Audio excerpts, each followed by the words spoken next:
Audacious Faces. I'm Anne-Marie Alanis, and I'm an artist, performer, and storyteller. And I'll be sharing my art and a personal and cautionary tale about mistaken love, betrayal, and courage as a speaker at Audacity 2024. Audacity 2024! Hey y'all, Heather Parody here, and I am so excited to be joining you this year at the Audacity conference. Last year was so powerful, and this year's theme on dreaming bigger, setting audacious goals, and having the courage to take action on them, man, it gets me all kinds of fired up. So can't wait. Tomorrow, I'm speaking at Audacity 2024 Virtual Women's Empowerment Conference. Join me in the virtual world to engage with my art, hear my story, and meet some amazing speakers. Join me tomorrow on Saturday for the Audacity Summit. Let's go!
is audacity in your own words? Oh my gosh.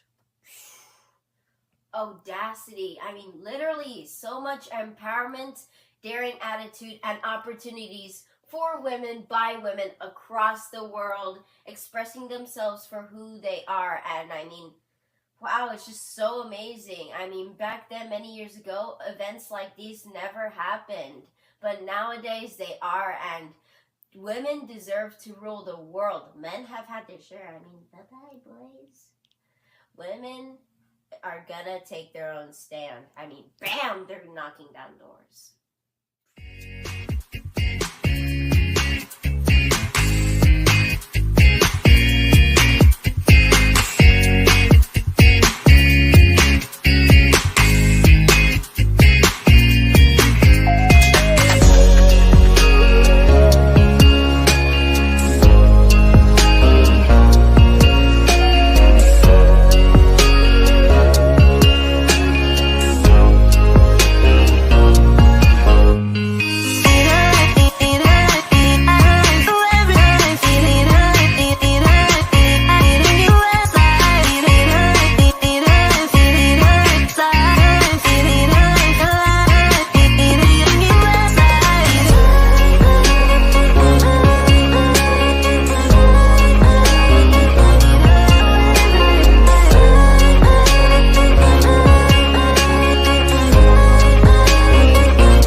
Hey, my name is Bethany and I am a 13-year-old Australian artist. Art, for me, isn't only just about creating and better developing my own skills and creativity, but it's also about my own journey to healing as a teenager going through depression and the battles life offers. Art for me is an escape from my reality, allowing myself to put my feelings on paper, whilst providing people with an insight into my emotional and physical well-being. I feel personally, for myself, I've gone through a lot over the past few years, and it was just at one stage when I finally turned towards art. I struggle expressing my own emotions, and art just seemed to allow me to do that without the need for any words or explanations, as it was all there on the canvas. Art is an important part to me, and I don't know who I would be or where I could be without it. But if there is one thing I have learned so far whilst in the midst of my journey, is that it's okay to forget who you are, and it's okay to feel empty or lost, disconnected, happy or sad, and even uninspired. Because in the end, something will grow, and that something is you. The prize is in the process. A quote that I often remind myself of. Sometimes on this journey, we forget all of the things that we're doing along the way, the things that we have accomplished, the things that we still have left to accomplish. We forget our why. So sometimes you need to just take a step back. You need to reset yourself. You need to remember who you are. You need to remember why you are on the path that you're on. And control the controllables. If you don't like something, change it. If you can't change it, change your mindset. Push, dig deep, find the grit, and just keep going. Hello, I'm Suze, and I am an art lover. I am an art educator, an art collector, and an art enthusiast. I am excited to be a part of Audacity's 2024 Women's Summit and sharing a little bit about my passion with you. I think that a lot of folks come into Web3 and NFTs with little or non-existing knowledge of art history, and that basically spurs me to create art history videos that show the relevance between what happened in the past and what is happening today with digital artists. I am also incredibly passionate about making sure that people from underrepresented communities get their share of the pie. Hello, I'm Rose Jade, a California-based watercolor artist who embarked on my artistic journey in August of 2022. Though I had nurtured a lifelong passion for the arts, it was the world of Web3 and NFTs that finally inspired me to bring my creativity to the public. Self-taught, self-realized, and self-actualized, I believe art is a journey towards self-improvement. I am excited to take part in the Audacity Conference for the second year in a row to celebrate and connect with other women in Web3 who dare to create our own paths of success. My name is Rika, also known as Nibianism on Twitter, and I am a hyperrealist artist from London. I specialize in creating custom portraits for people, and my artwork occasionally explores surrealism. I also come from another artistic background of prosthetic design and always find ways to use my artwork to inspire and make people feel good. I hope to continue using my craft to change the artistic world, and I often try to symbolize women, especially BIPOC women and men in my artwork, as I do find that they tend to be underrepresented in the artistic world. My main medium is pencils, and I use it as a form of my own expression, as pencils have a special place in my heart and will always remain despite any artistic craft I may decide to explore in future.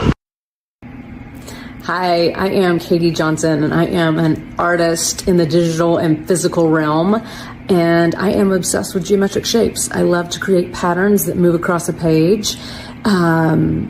that are also calming at the same time. That's fun to me. I think if I needed to give some advice to my younger self, I would say go read Rick Rubin's book on being creative. It is chock full of information, wisdom, motivation. It's something that I will refer to countless times. It's so great. The other thing I would say is get a community together of other artists. You need a hype crew. You need people to motivate you when you're not feeling motivated, when you're creatively blocked, potentially. It happens to all of us. And have people that you can just bounce ideas off of that understand what you're going through. So those are the two bits of advice I would give to other artists, to myself as well, probably talking to me more than anyone. And create. Always be creating, constantly create. Do it for you. Release it into the world if you feel like it, and don't if you don't. But continue to create. We need art. Thank you. Hello everyone, my name is Leah and I'm thrilled and grateful to have been invited for this chance to share a message with women across the globe. I hope that my words will reach lots of diverse women across different backgrounds and perspectives. Today I am feeling incredibly blessed to be a part of the online art community. It has been a little over a year since I joined the space, and since then I've met so many incredible women here. In the digital art community, it has always felt like there's a place for everyone. If you want to make friends here, you can. It's a really wonderful opportunity to find acceptance and a place to belong for you and your art, no matter your background. Another wonderful thing about the AI art space is that there are a lot of women here. Perhaps still not as many women as men, but we're working on it. As female artists have powerful voices that support and uplift each other. I see it happening every time I log on, and it is so inspiring. I try to be one of those voices myself. I see so much breathtaking talent in our works. I hope to continue to see an increasing amount of women posting art and supporting each other in 2024. Let's grow our amazing online art community even more. My name is Tariro Dorcas Matiberi, and I'm here today to share my story with you. On the 16th of January, my husband was involved in a tragic accident that left him fighting for his life. The doctors told me that he was going to be quadriplegic from the neck down for the rest of his life. In addition to that, he couldn't see, he couldn't talk, let alone tell us how he was feeling. Between the 16th of January and the 4th of September when he passed away, I went through so many things. I was in a foreign land, raising our 3-year-old son, earning less than $1,500 and just trying to figure out how I was going to make things work. I needed to move to a cheaper apartment so that I could manage my expenses. And I just didn't know where to start. Thankfully, in that season, God showed himself as Jehovah Jireh, a provider, and a community of divine appointments showed up. There were those who prayed with me and prayed for my husband. There were those who brought groceries so that I didn't have to worry about groceries. There were those who assisted with legal advice, pro bono. And then there were those who helped pay his medical bills in addition to covering repatriation costs from Qatar to Zimbabwe. Now, I don't know what challenges you are facing in your storm, and whether you're married or single or just trying to figure things out. But what I will tell you is this. Whatever slippery slope you are facing, hold on and move forward. God is still writing your story. You are not alone. Hi, I am Shalina Kimji, an artist and a chartered accountant, born and bred in Tanzania. Looking back, art fascinated me since my childhood as I was always glued to the easel. At least that's what my teachers remarked. However, as I grew up, we did not have art classes in school, and therefore I used to enjoy drawing in various classes. I remember getting remarks saying I could go for architecture because I was very good at numbers, physics, and drawing. I did consider going for it. Unfortunately, I couldn't do it because I did not have an art portfolio. I then pursued accountancy, and I used to paint in my free time. I used to paint on clay, ceramics, and fabrics. However, at some point when my course got too intense, I had to move to UK to complete it and I forgot all about art. I rapidly climbed my career ladder and became an audit manager, but I realized that there was something missing and I was trying to pinpoint what it was and I realized rose colors. So one day, on the spot in 2009, I just went and purchased some colors and canvases. For a few years, I juggled my full-time career with art as I started participating in international and local exhibitions such as the East African Art Biennale, Sketchbook Project, the Coffee Art Project, to mention a few. In 2018, I visited the World Art Dubai and I witnessed creativity buzzing all around me. I was like a kid in a candy store. It then pushed me to take a short career break and start painting full-time, which is why then I decided to freelance. So in 2020, I registered for a solo booth at the World Art Dubai. I packed and carried my paintings and traveled to Dubai a few months earlier as the event was scheduled for April 2020. Guess what? I got locked down in Dubai and World Art got postponed to October 2020.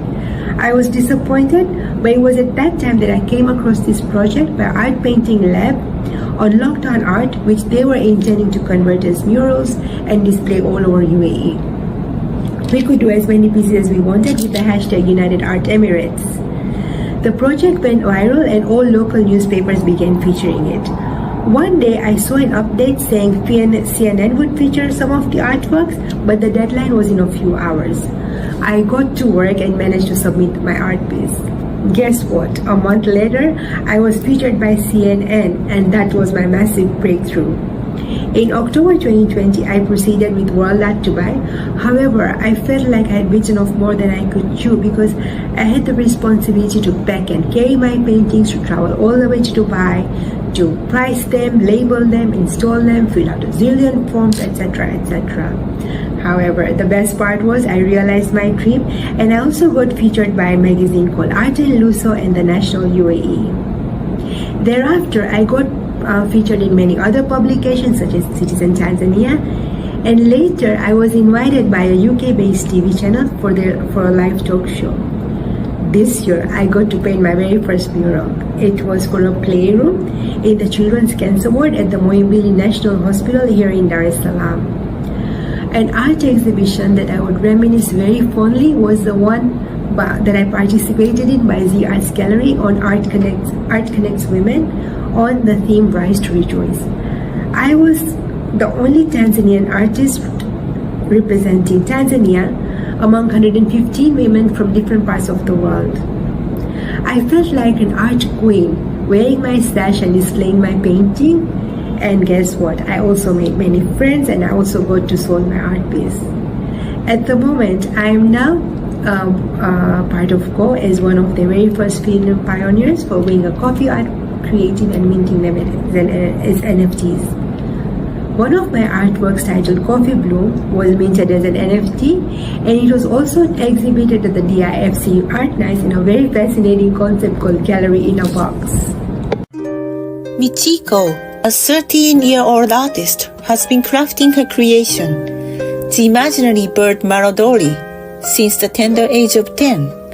With inspiration drawn from birds, Marodori represents her journey, seamlessly blending tradition and modern expression.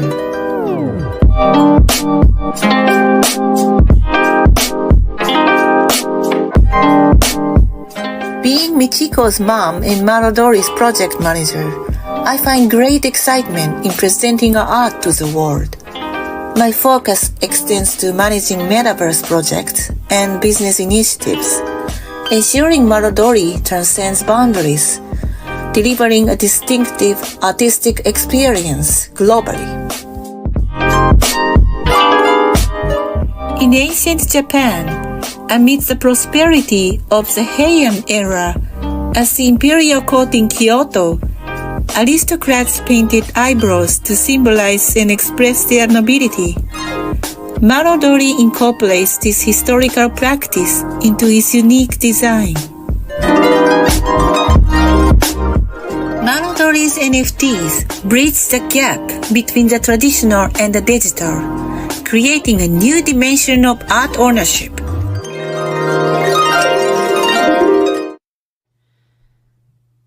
Hello, my name's Carolyn Hammond and I'm an artist, creative, business mentor and spaces host in the Web3 arena.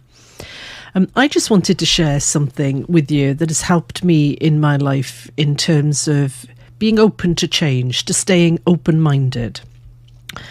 And what I mean by that is being open-minded is not just about adapting to change.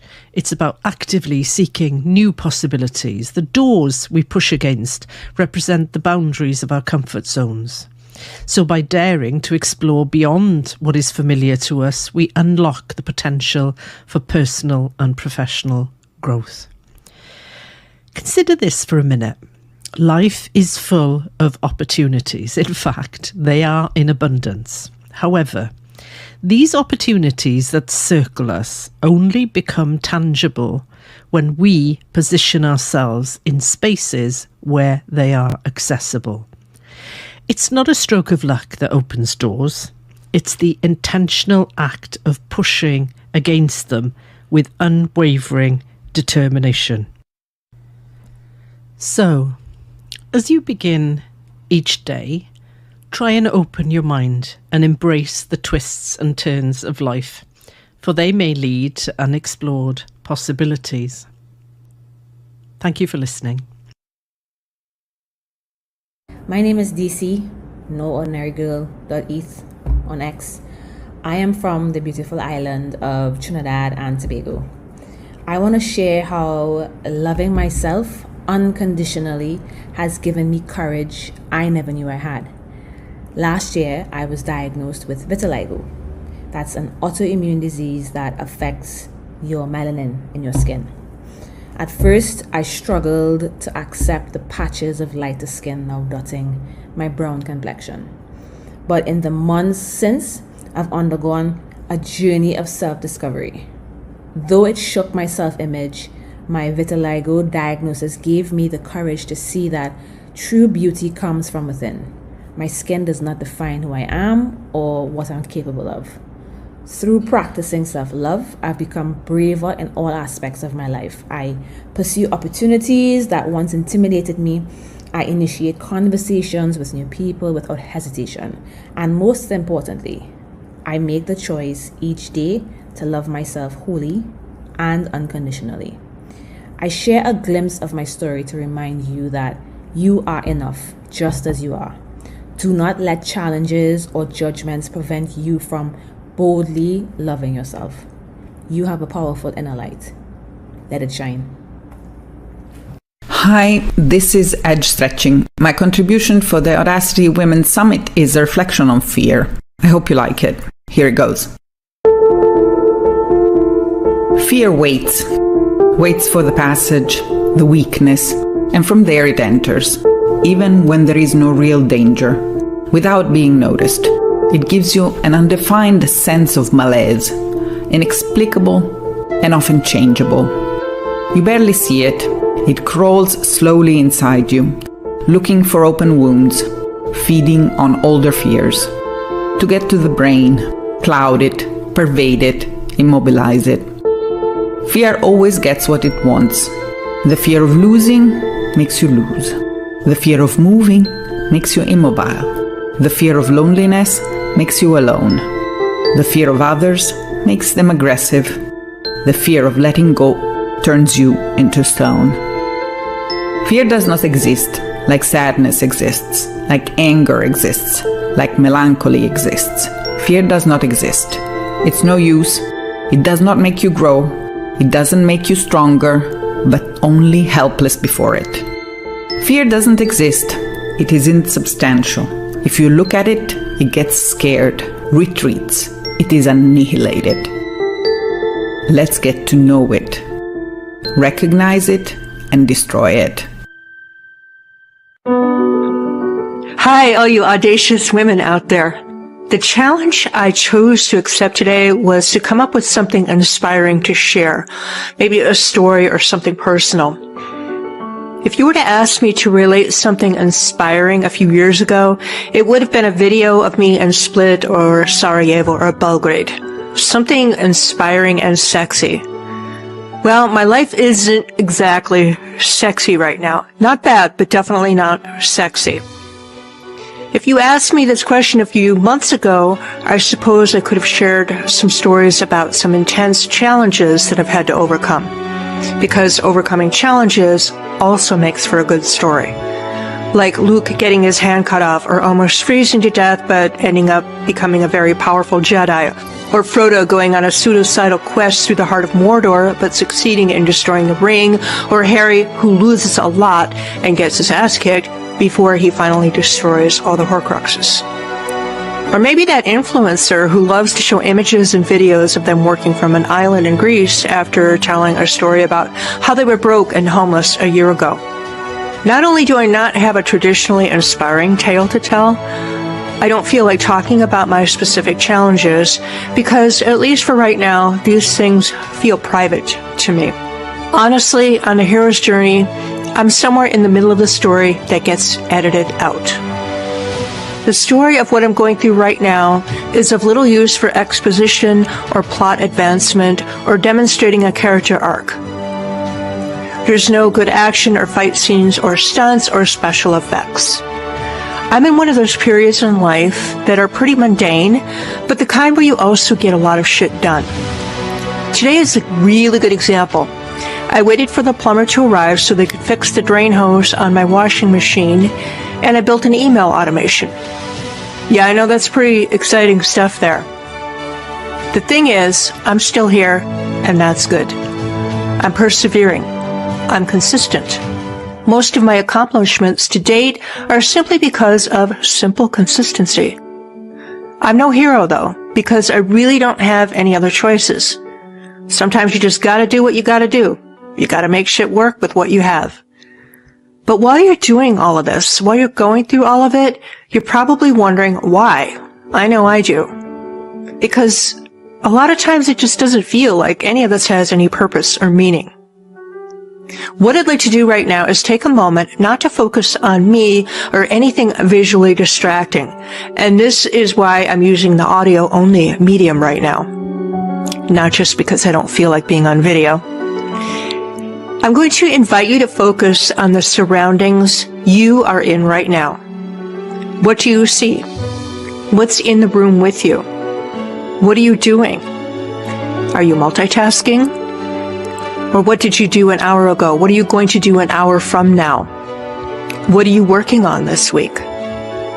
What are you grateful for right now? Maybe it's a hot cup of coffee, or your dog lying next to you, or a meeting that went well. What is something you did this week that you know will pay off? What got accomplished on a cumulative level because of the work you did this week? What is something you've done consistently this year that is now paying off? Take time to write that shit down. And as a bonus, for extra credit, review this list every 6 months to a year. Believe me, it is really powerful. After you do that, throw a party for yourself. I guess I'm proof that everything doesn't have to be exciting or dramatic to be worthwhile. So in praise of the mundane and boring, just keep going. Consistency isn't sexy, but like going to the gym, it can be in the long run. Of course, joy, fun, and pleasure are also meaningful, but these things deserve their own time in the spotlight. Hope this inspired you in some way, and keep going.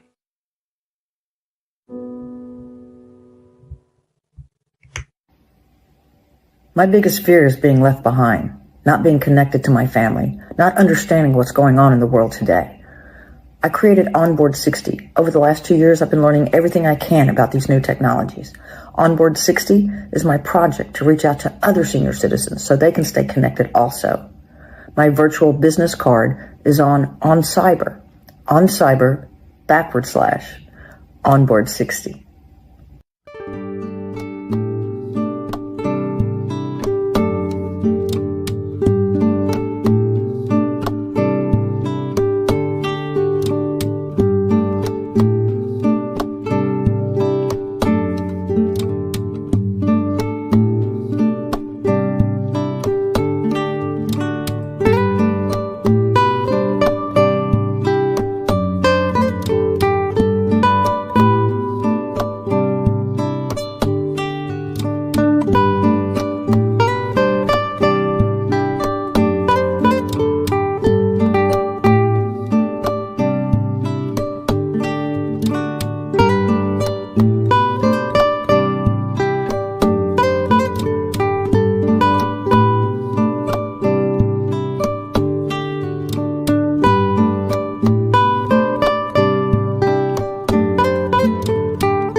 Welcome everyone to our How to Get Media Attention for Your Brand workshop.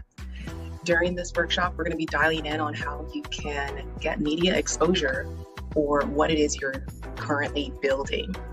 This is an incredible opportunity for you to see and explore ways in which you can get visibility for free. All of what you're doing is media. Many of us don't believe that what we're building is actually like media worthy. We might not feel that we have something to blast that people need to know of all around the world, but it's true. If you don't share what you're doing, how will anyone know? So I'm going to go ahead and share my screen, and then we're going to get started with this presentation. This is a type of attitude I want us to all have as we're working on getting visibility for what it is we're building. No one else can do exactly what we can do in the same way that we're doing it. That's one of the biggest reasons why we need to dial in ways in which we can get seen. And that's one of the reasons why I decided to deliver this particular workshop today. My name is Dr. Peace Uchet, also known as Doc Peace. I'm a doctor by trade and a spoken word poet. I'm also a brand awareness strategist and creative strategy consultant. My goal is to help you increase brand authority and visibility on what it is that you're building as you're building it. There's no need to wait till the house is already built and ready to go. You can actually start getting visibility as you're building. And that's something I really want to hone in on for everyone here today. Before I was Doc Peace, I was Dr. Peace Ucha, working as a pharmacist full time. If you were to Google my name, all you would find was LinkedIn, my LinkedIn pharmacist profile. I had absolutely no presence as a spoken word poet, as a brand strategist. I had absolutely no presence because I had not taken the time to get media attention. I was shifting careers. I have now been featured in Forbes, Yahoo Finance, ArtNet News, CoinDesk twice. To say the least, this would not have happened if I didn't take the steps that I'm going to share with you today to get featured on those platforms. Today's agenda is to first dial in why media attention matters. Secondly, we're going to show how to get media attention. And then I'm also going to show you some media alternatives as well. Why is it so important to get media attention for your brand? I'm going to take you back to when I was at one of the big major conferences, and I was speaking on this stage. And I remember someone close to me asking, how did you get on this stage? How did you get an opportunity to speak on this platform? I've been trying to get on this platform. I've been auditioning. I've been pitching. I've been doing all the things to get on this platform, and I haven't been able to do so yet. How did you do it? The biggest thing that I was able to share with this person is that there's two ways to get on these big platforms, the NFT NYC, the NFTLA, and other big platforms. I'm talking a lot about the NFT space because that's a space I've been in for the last year, and I know many of us have been as well. But there's so many other larger platforms outside the Web3 space. How do you get on those platforms? How do you build up to this point where now you get seen by hundreds of people, and you get heard, and you get these opportunities to connect? The biggest way in which you can do so, there's actually two. The first is to pay for those time slots, is to pay for that visibility. I know there's a lot of conferences in which people pay thousands, hundreds of thousands of dollars to be seen on these platforms. And I know this for a fact because there was a particular stage in which I spoke at, and the way I was able to do so was because someone got sick. Someone got sick and I filled in that gap. But the person who got sick and paid for that time slot, they paid hundreds of thousands of dollars for that particular position. And so unless you're sponsored or unless your brand is rolling in the money, it might be difficult for you to get to that position where you can pay for those time slots. The second way in which you can get visibility, and in fact, you can get on these stages and gain massive visibility, is to get media attention for your brand. It's to have a media presence. It's to have a presence online so that when your name or when your brand is Googled, things will show up. Because believe it or not, when those stakeholders are searching for people to have on their stages. They're definitely doing a Google search. They're looking to see what this particular person has to offer. What kind of community have they built out? Are people already like Googling them? Are people already connected? Do people even know who this person is? And if the answer is no, then they might not want to have you on their massive stage. And so this is why it's so important to, from the very beginning, dial in your media presence so that you show up when someone Googles your name. And even if you're not looking to speak on stages, there could be opportunities in terms of working with clients, big clients, or collaboration opportunities in which someone might Google your name and want to know more about you outside of your website, outside of your social media. And if there's no media presence, if no one's talking about you in the third sense, like if it's not just you talking about yourself, then there's no credibility. There's a lack of credibility. So this is just a couple reasons why media attention matters. More eyes equal more eyes. The more eyes you get, the more eyes you get. The more visibility you get, the more it's a ripple effect. So the more people see you, the more and more people see you, and it just becomes this exponential growth for you and your brand. And it all starts with getting that first article and the next article, and building that media exposure makes more people actually want to cover you. Go figure. So the first way to get media attention is to make a golden media blast. Many people might know this as a press release. I call it a golden media blast.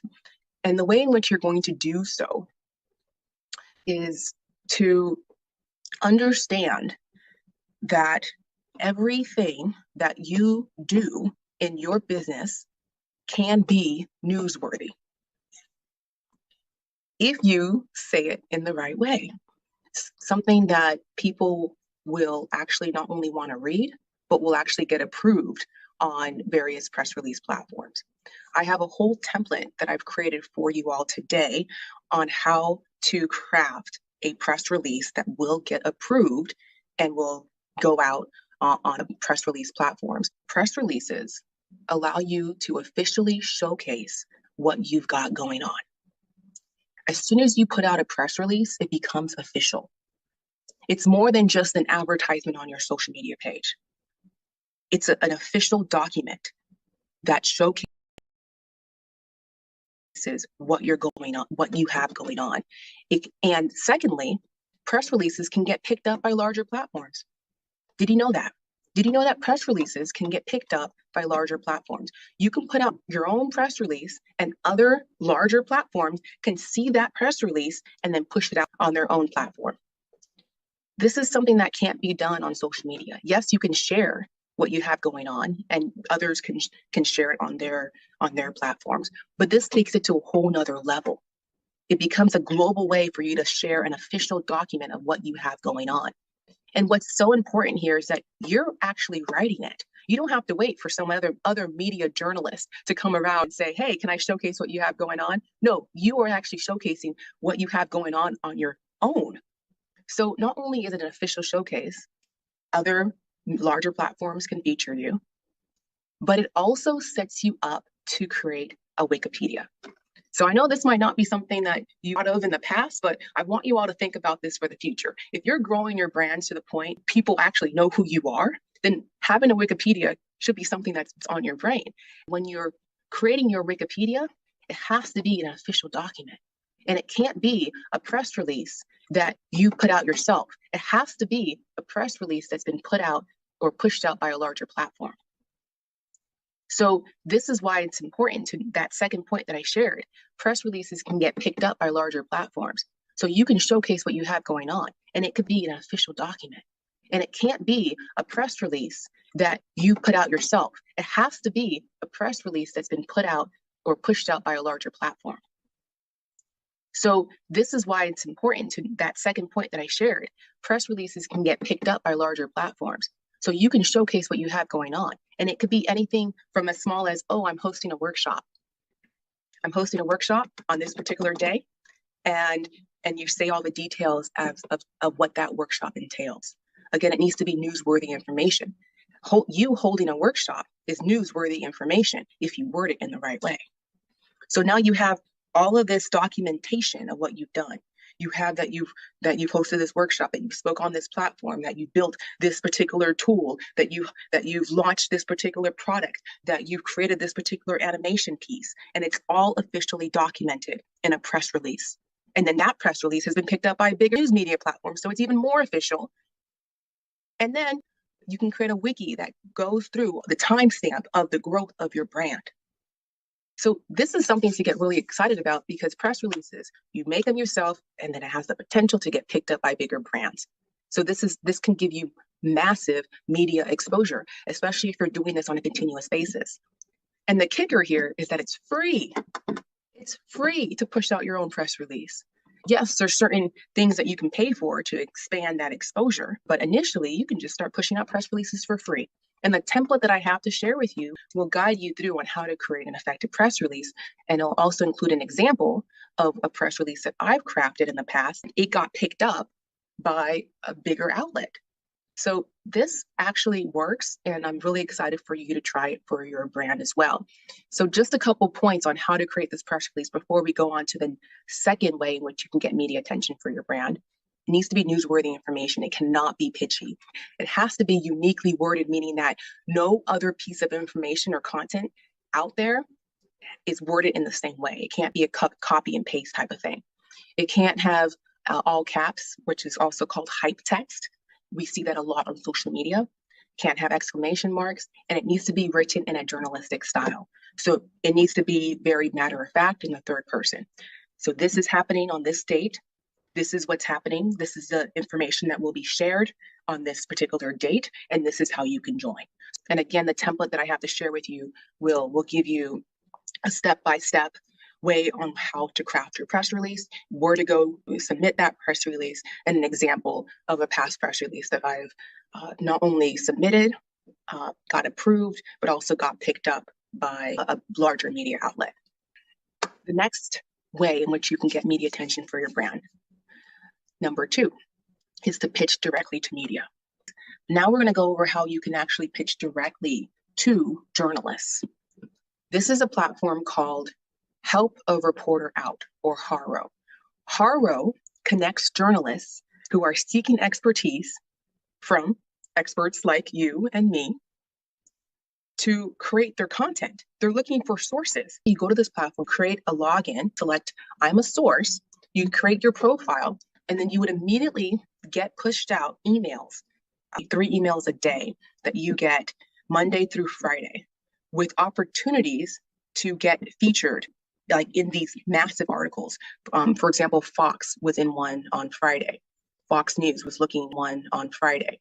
Fox News was looking for information on a particular piece of content, and they're looking for sources that have that information. You'll be taken to a screen like this. This is the most important part, the HARO preferences. This is essentially where you tell HARO what you're specialized in. This master HARO signs you up for all of them. So if you click Master HARO, you'll start getting emails from journalists asking for sources. They're asking for your expertise so that they can use you as a source. This is an incredible way to get featured in media for your particular expertise.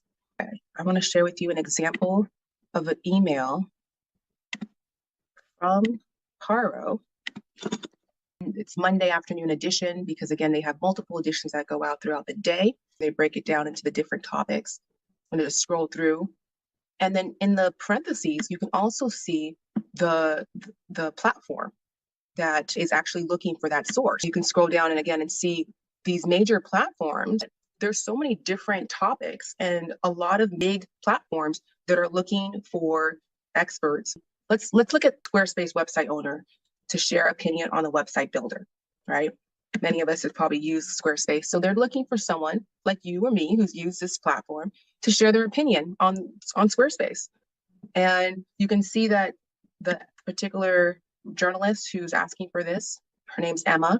You can see her email. Now you can email out a pitch sharing your expertise. And you can also see what it is that she's asking for. So you would respond to this pitch answering all these questions. Once she reviews what you've pitched, and if it's in alignment with what it is that she's looking for, Then she would feature you in Website Builder Expert is that media outlet specifically. So you'd get an immediate feature in this Website Builder Expert platform. How easy is that?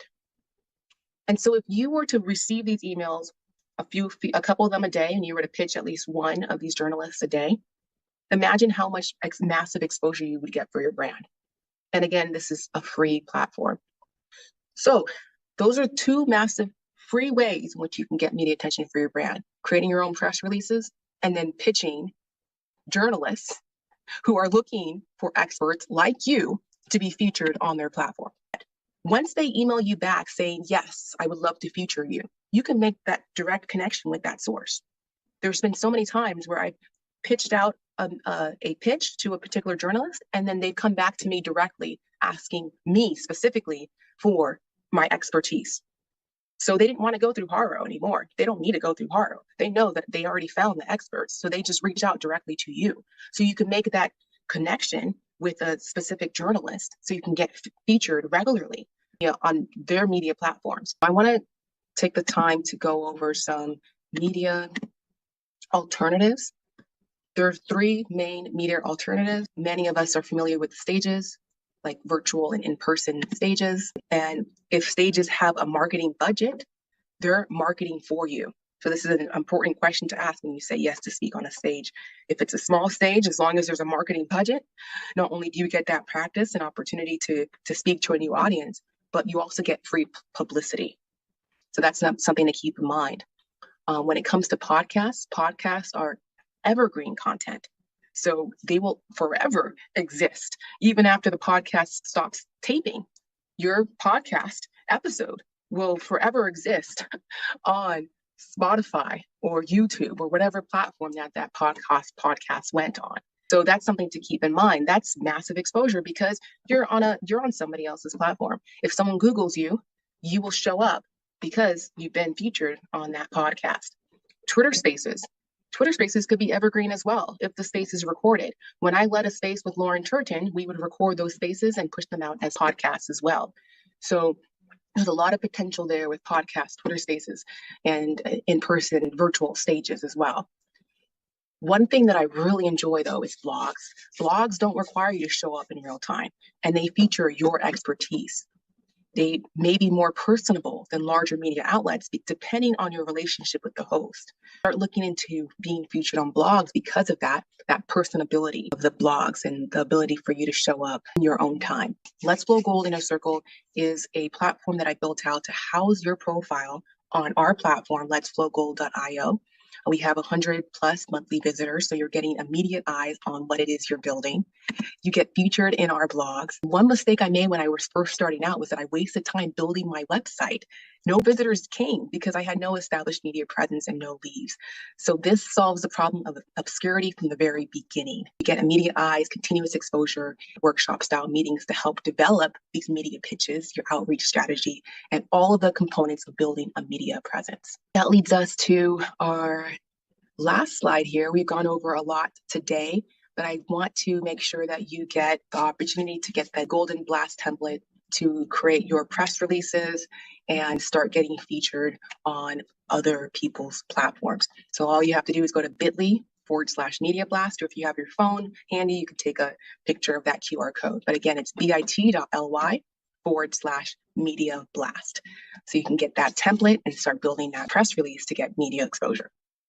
What's going on, y'all? Happy Saturday. Good morning. Well, good morning for the East Coast folks. I know we have like a worldwide audience, which is really cool. I was just looking at the citizen map a minute ago, and holy crappies, man, this is huge. So big congratulations to Natanya and Stephanie for putting together another badass event. It is a labor of love, I know. It's an honor to be here with you guys. I'm Heather Parody. I have 19 minutes now, 19 minutes to share with you a huge topic that I'm very, very passionate about, which is showing up in a digital landscape, more human, more lit up, more alive, especially those of you who have a message on your heart that was placed there. I believe by God, whatever you want to call it, there's some kind of calling on your life, and it stirs you and it moves you for a reason. It's not there to torture you. Believe it or not, sometimes it feels like a little bit, because you have this thing that you're very, very passionate about, whether it's your art or your business or the nonprofit that you want to start. And man, those suckers, it won't leave you alone, will it? Sometimes it keeps you up at night.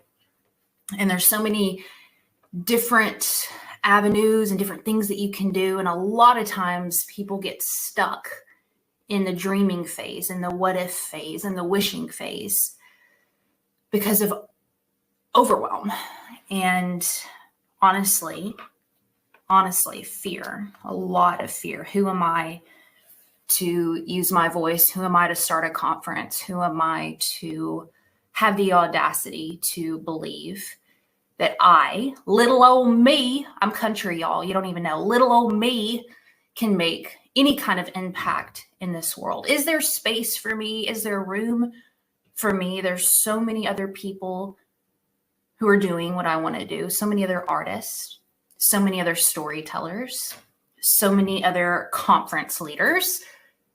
Is there a need for me? Now, I know there's a ton of folks coming in who are going to share some really powerful stories. I'll give you a lot of motivation, a lot of empowerment. What I wanted to do in now our 17 minutes together, I'm keeping an eye on it, leaders, y'all, I'm watching, is I wanted to give you some very tactical things that you can do today that will move you forward in your digital presence, in your digital identity, and the thing that you're wanting to start. And I can speak with conviction and confidence about this topic, not only because have I done it myself, and I'm currently wading through the water myself. I am a practitioner, but also in my business, this is what I do is I work with folks, not just women, I work with men and women to bring digital products online. And there are 4 things that have come up time and time again working with women specifically. And they're going to make you uncomfortable. And it's going to get your feathers all ruffled. And I don't know, you might need to go get some coffee and get a Snuggie blanket, because what I'm about to tell you, it ain't easy to hear. All right. Number 1, this comes up over and over and over and over and over again. This is specifically with women. I work with men and women. Women, this comes up. We're very passionate. We have a lot that we're here to give this world. And so our tendency is to want to throw up everything, right? And give it all and feel this pressure to express all of our passion in one go. Well, I this and this and this and this and this. I wrote here, go narrow so that you can go wide. Go narrow so that you can go wide. And friend, it hurts my heart just saying it, because I have so many dreams, so many things that I want to do. It's embarrassing. It's humiliating. If you read my journal, you'd be like, who the F do you think you are, girlfriend? I have so much that I want to do.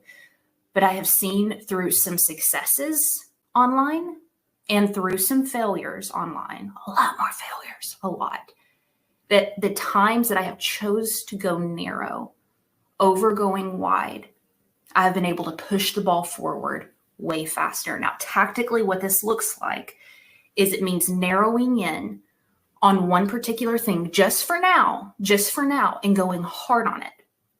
What happens is when you can do that, you build traction to be able to launch other ideas out there. You don't have to do everything at once. You shouldn't do everything at once. You can't do everything at once. Pick the thing closest to you right now and understand and believe that all those other things, all those other ideas, all those other passions, you're not saying no to them. They're on the sideline and they will come in when it is their time. All right. I put here that it's an insecurity of ours to want to do everything all at once. I was just on a call with a brilliant woman yesterday. And she was sharing that she feels like she needs to give and add more to her service and her product and so forth, because she's afraid people aren't getting value from her or she's not giving enough. And I'm like, girlfriend, what's happening is you're you're acting from a place of fear and insecurity that what you're bringing to the table isn't enough. So you overwhelm people with so many things. So that we have to call it out for what it is. It's an insecurity that we have to do everything at once. There was a woman I interviewed named Nikki Saunders. Look her up, badass, just a complete badass. And she said on our interview that we don't need to think all about what we want to be known for. That's big. Think about what you can be trusted with right now. I want to be known for this and this and this and this. What can you be trusted with right now? All right. What is in your hand right now? Sorry, I'm looking at my notes because I can't remember what I was going to say. Lord Jesus, I got 13 minutes. I got to keep moving. Go narrow so that you can go wide. All right. So you got this audacious dream. What is the narrow part of that right now that you could focus on and execute on? Okay. I know that's not fun and it's not the sexy thing to do, but if you want traction, that is the answer. I'm sorry. All right. Number 2, women specifically. Again, I help folks bring their digital stuff or bring their work and make it digital. This comes up for women specifically over and over and over again. But I don't want people to think I'm calling myself an expert. I'm not an expert. I'm just little old lowly me, I'm a servant. I'm a servant to everybody. Okay, cool. I'm sure you are. That's not serving anyone. All right. This fear of calling yourself an expert, we just had to go through, I'm just giving you some examples because it's true. You could tell me I'm passionate because I'm getting more Southern. Going through a woman's website the other day, she wanted us to remove everything that said expert on it or expertise. She wanted to remove those words. And I understand and I respect that you want to not present yourself at a level that you're not from a knowledge perspective or an ability perspective. But also, I'm so sick of working with women who are afraid to step into what they know. Okay? Men don't have a problem with that. They're like, when they need to sit down, you know what I mean? Like they probably need to be questioning their expertise, but they don't mind. They don't mind because they understand the position of power when you can speak and say, I am good at this. I know what I'm talking about. Doesn't mean you're perfect, right? So I'm not saying you need to call yourself an expert by any means, but understand this deep fear of not stepping into your expertise. And here's a very tactical way that you can do this. Okay, I'm not saying for you to go on your website and like, I'm an expert at watercolor and you just started yesterday. I'm not saying that. What you can do is speak your story and speak with conviction on it. That's all you have to do. I was working with a lady a couple of weeks ago. Gosh, I should have done that breathing thing again. I'm getting hyper. Whew. Get grounded, girl. Get grounded. All right. I was speaking with a woman the other day, and she worked in women's health, specifically fertility. And she was getting this imposter syndrome of like, I'm not an expert in this space. I don't have degrees and I don't have all this stuff. But she lived through it and she was able to see a lot of results from the thing that she was teaching. And I said, friend, no one is asking you to call yourself a doctor. No one is asking you to call yourself to do that. What they're asking is for your story and for some conviction that what you're saying is true if it's true. How much money are you saving people by sharing your experience? How much time are you saving people? Right? How much heartache from them having to go research all this stuff because you've lived through it and you walked through it. And all you're doing is sharing what happened to you. And from that grounded, convicted place, people are drawn to that. And this is something as women, historically, generalized statement has been a little bit more of a difficult thing that I've seen in my experience for women to step into. A conviction that you know what you've walked through. And I can tell you about that, right? All right, so number 1, go narrow so you can go wide. All right, all these ideas you have are great. Pick one and go in deep. Go in deep. 2, you don't have to be, a doctor, but don't be afraid that you're an expert in your own story, your own conviction, and you can speak from a very grounded place and a strong place from that, okay? Number 3, ooh, y'all know I got to do this one. Anybody who rolls in my circle already knows what this one is. Launch messy.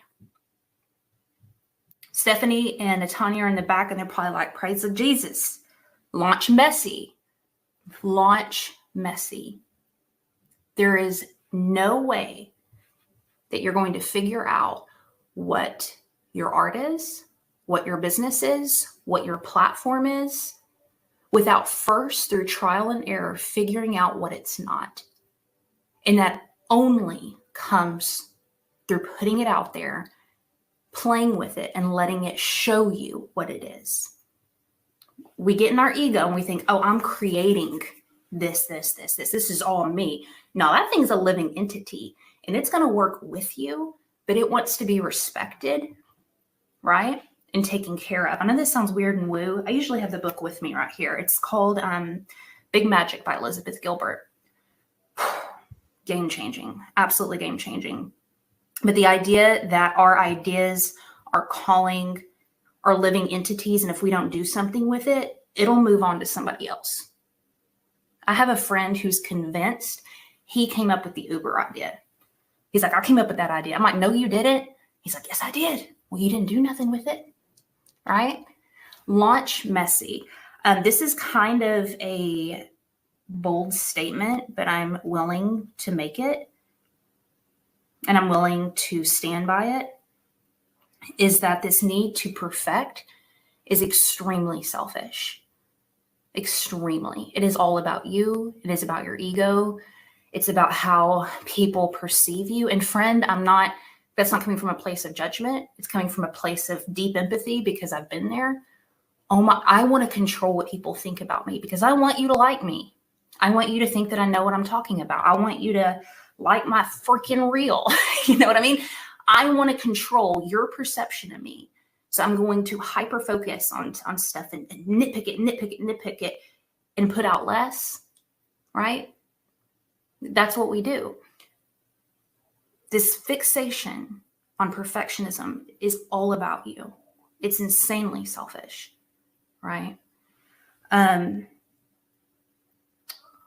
People are not paying attention to you at all. Like, if y'all get into marketing, you'll know this is true. It's hard to get people's attention. You can wave your cute little flag 247 and people are like, what? Huh? What?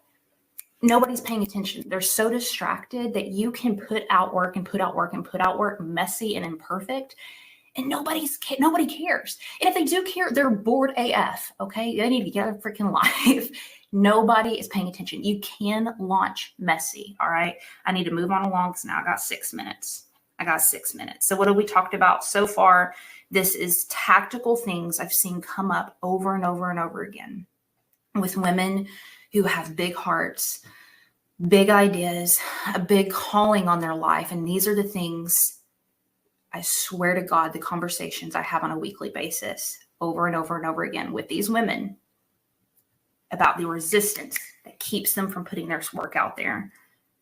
Go narrow. I'm going to say it again. Go narrow on your idea. I already forgot the second one. Lean into your story. Own what you know. Launch messy. Here's the last one. Are you ready? I'm circling it. Go more human and speak to core wounds. All right, I got 5 minutes, so this is going to be heavy AF, but I don't care. We have a gift, an intuitive healing gift. Now, I have what they call masculine energy. I'm very type A. I'm very driven. I'm very organized. And I get offended when people start telling me that I'm a feeler and I have this next. I'm like, what is that supposed to mean, Paul? Because I just had therapy yesterday. And my therapist said, when did you learn that feeling didn't mean that you were strong? And I've had this narrative in my head for years, and I'm 37 and I'm trying to break it, that my intuitive nature, that my DNA that my stance, my presence in this world as a woman is not weakness, that it is a power that we have to start leaning into. Because when I think about being audacious and being equal to men and having the seat at the table and all this stuff, my tendency, and I'm telling on myself, friend, my tendency is to think I need to emulate, mimic the energy of men versus embrace and embody the energy of a woman. And part of that is the part of it, not all of it, part of it is the ability to speak to core wounds of people directly. We can get to the heart of a matter like no one else. We can see things, we can feel things, and we can speak things. So with your art, with your music, with your business, with your conference, with your book, with whatever you're doing, what is the underlying thing that no one is saying that you have been uniquely positioned in this world to say and to speak? We don't need to run from it, hide, be bashful. And friend, I love technology.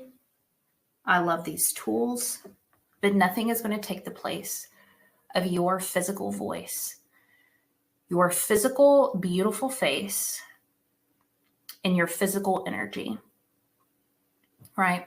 I'm not sure in 10 years that any of us will ever meet, like physically. I'm sure at some point this will be the norm.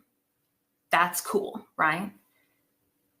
We will always need to see your eyeballs and hear your voice and feel that human. And women, a lot of times we want to hide from cameras.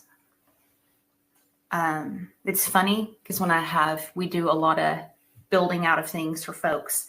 When I ask a man for his photo, I immediately get an email back. I'm still waiting. I've been waiting for weeks for some of my female clients to send me their photo to make a quick video. Now that sounds crazy to some of us in this room because we're creators and we're makers, right? That's a reality for a lot of women. We need to see your face, hear your voice. All right. So I know I'm out of time here. I just want to encourage you that there is a reason that something is poking at you, poking at your heart. It's a calling on your life. You have every right to pursue it with full abandonment. Please learn from my mistakes. Go narrow at the beginning. Step into your expertise. Launch messy and boldly speak to the underlying core human need in this world, because you as a woman have been uniquely positioned to speak to that. Love you. Thank you, Stephanie.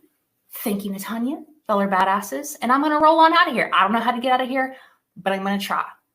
Maybe I just take my camera off and I leave. I hope this worked, because if I was just talking to myself all day, I had a good time. That's it, y'all. Bye. So my name is Wildy Martinez. Many know me as Wildflower or Wildflower Fields. I try to make that my artist name, but Wildy is my actual name. Some people pronounce it as Wildy, but I am Dominican American, and my name is pronounced in Spanish. So I was born and raised in New York City. I knew right away since I was 6 that I wanted to be a fashion designer. I was really blessed to know that that's what I wanted to do, because one day I saw shiny dresses twirling in a window display, and I told my mom that I wanted to make dresses. And really lucky that my parents saw that in me and really supported that decision by, encouraging me to draw and buying me supplies. And at the age of 12, I ended up applying to a specialized high school called Fashion Industries, and I got in. And for 4 years of high school, I was doing fashion already and doing shows in New York City. So that led me going into FIT. I still love fashion, so I kept going. And that really led up to almost 20 years working as a fashion designer in New York, in the fashion industry. And I'm sure as many of you, when 2020 came along, our worlds, turned upside down. Mine did, because I got laid off. Luckily, one of my freelance jobs that I did with a friend became my full-time job, and that one was a very purposeful job, because we supplied employment to women rescued from sex trafficking. So I always loved using like fashion and art to help women in crisis at that, and doing advocacy for anti-sex trafficking. So it was a very heart emotional work to do, because it was real women and real lives. And we would joke around like, one t-shirt can save a life, because it literally did provide for women in Nepal to have jobs with dignity. Anyway, so I was doing that. However, time was slower. I wasn't going into an office for 12 hours a day. And there was a lot of things happening, and I decided to go back into creating art for myself, for therapy, for healing. And I was doing a lot of art about colorism and expressing how that affected me growing up. And this is where my journey of self-embrace really started.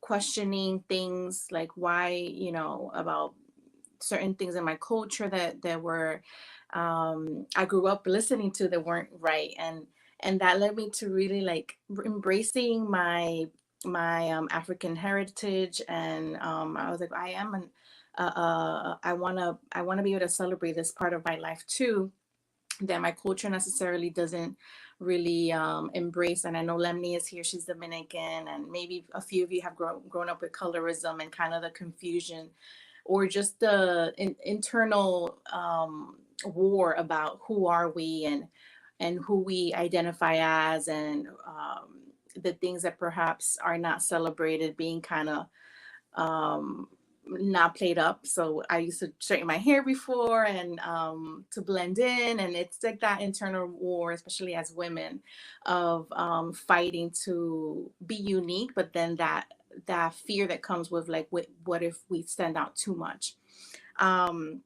Around that time in 2021, I joined Web3, and that's when this conflict and this insecurity of mine of being comfortable with my own skin, that's when I kind of brought it to the forefront.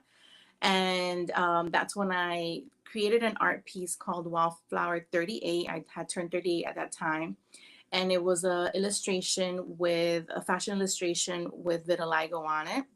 And vitiligo is a skin condition that removes melanin. So it's autoimmune, and it removes the melanin from your skin. So I actually was brown, and I lost all my pigmentation. And I actually, that journey began when I was 25 years old. So I wasn't born with it. So that led to a lot of emotional distress. Whoever has any skin diversity or diagnosis, it's something that you can control, but you cannot. And because I worked in the industry, I felt that pressure of looking a certain way. So I actually was hiding that I had it for many years. I would put a lot of makeup on my hands. That's where my melanin left first. I would just dress. I would put scarves on. I hid for a good 10 years of my life. And that piece, Wildflower 38, was me telling the world, I'm done hiding. I don't want to hide anymore. And I'm putting it on an artwork, and I'm sharing my story of having vitiligo. And that's when everything changed for me, because I didn't realize how many people have it too. Obviously, it's definitely more normalized now than it was 10 years ago. I would have conversations on X, Twitter, with moms with kids that had it, and how to navigate through that. And also just women who had other like insecurities or things that brought them shame come up to me and feel like they could related to my story, and they felt seen. And that catapulted, I guess, my journey into celebrating diversity and shining the light on vitiligo. So I add vitiligo to a lot of my art pieces. I open up the dialogue around what it is to enter the journey of self-embrace. I call it the art of self-embrace, embracing those things as women that we maybe feel like are ugly or are like, you know, not how the standard beauty is, or it doesn't fall in, it doesn't align with what the beauty standards are of today. And how can we disrupt that, especially as women in tech? How can we keep disrupting these norms that are not actually norm? And how can we tell the world that it's full of color, you know, it's full of uniqueness, and it's full of we're just we have to keep fighting that narrative, especially as women. We're already such a small percentage here in the Web3 community, here in tech, even in the art industry, even in fashion, like especially in fashion. How can we change the narrative so that the young generation doesn't have that pressure that we've grown up with, especially if you are a millennial or older than that? Like, I grew up in the 90s, just all these standards that were unrealistic. And because I'm still working in fashion, when AI fashion came around, I was like, oh, I need to do this if this is the next thing in fashion. I found it such a serendipitous that a 360 moment happened where I went back into fashion using AI.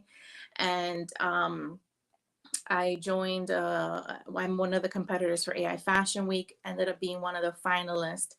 And one of my concerns was the lack of diversity within AI. So if you add, you know, any type of profession, doctor, you know, teacher, it would not be a person of color that would be popping up. So I was like, oh, what if I put like, you know, prompt vitiligo model? I even would put Winnie Harlow, and it just did not know how to generate vitiligo.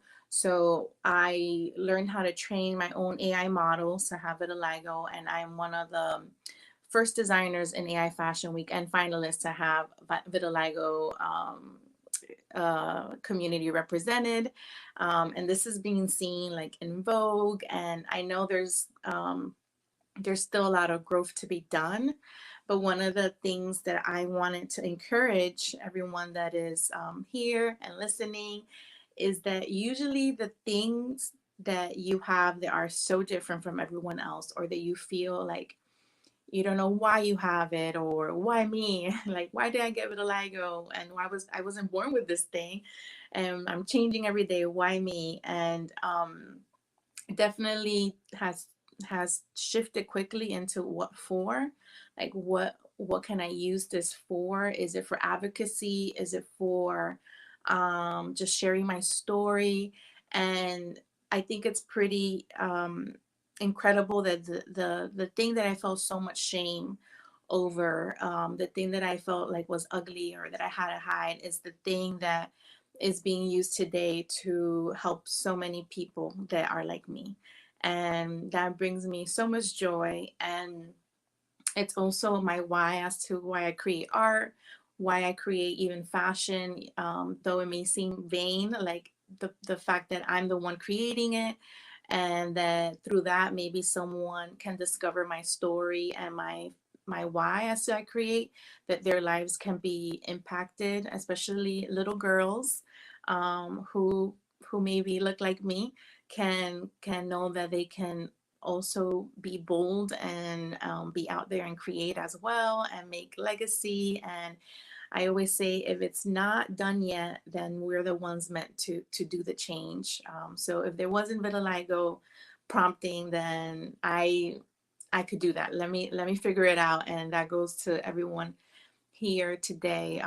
If you see something that needs change, that is not representing your community, representing your culture, then this is definitely the moment to do it, to embark in that journey, however it may look like. And it is really just taking it step by step. So I really thank the Web3 community for, I think, for allowing me to giving me the space, I think, to express myself. I think Web3 is the only community that you can have like 500 hats and put it in one hub. One of the other stories that I wanted to share to encourage anyone here is about the actual power behind storytelling. So not just creating the art, but also sharing the story and being bold. It is maybe scary to jump on here and do a live, or maybe go on Instagram and do a story, or record yourself. But I think it's so important to raise up our voices and actually speak, whether it's writing. And I understand it is a scary thing, especially if you don't like public speaking or you're taking baby steps. But for a little forward movement is better than no forward movement at all. So one little movement you do for that goal to share your story, it is worth it. And I went on a trip many years ago. I had vitiligo. I was trying so bad to cover it up, but it was in the Caribbean, in my country, Dominican Republic, and I was doing like charity work, helping out kids in the neighborhood and giving them gifts and like chatting with them. And it was like a 3-day event of charity work.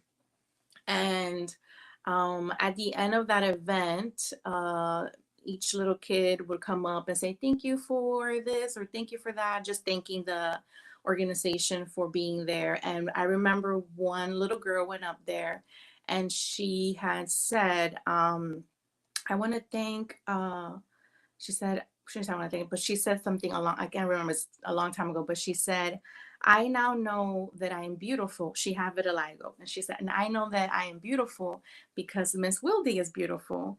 And she must have seen that I had vitiligo on my hands. And that moment I knew that how we carry ourselves in midst of sickness or curveballs, and how we carry ourselves do impact the next generation. So you never know who's looking. And I encourage you all to be yourself, embrace all the things that you have, that especially when you're growing up, you're like, why do I have this? Why do I have, it's a reason why. And I assure you, someone else has it, or someone else can relate to you. And it is a beautiful thing to add to the art of representation, and to be kind of like a beacon of light for others to say, you know what, if she can do it or he can do it, I can do it too. And yeah, so I don't know if I should keep talking or anybody has anything to drop on the chat, let me know. Hi Lemny, hi Gabe, and hi everyone. I want to thank Natanya and Stephanie for doing this incredible event. What a beautiful venue. What an amazing concept. And I'm so proud to be part of being one of the artists of AWEDACITY and being here in this amazing summit.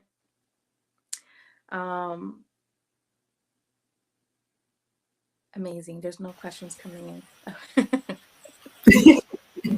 I'm just hopping in to say, since you have the On Cyber open, people can definitely just pop in with questions in the chat. So yeah, if there is any, I'm just saying they might. So since you are on Cyber as well, that's definitely an option. So if there is comments or questions that anybody wants to pose, use the chat box in the space on the left-hand corner. We'll just give that a few minutes. Yeah, so I'll step out just for that. But just for everybody to know. Yeah, I'm here if you guys have any questions. Pretty cool. I do have, let me see, is anybody asking? Hi everyone. I'm on Cyber as well, and here on my on my computer. Oh,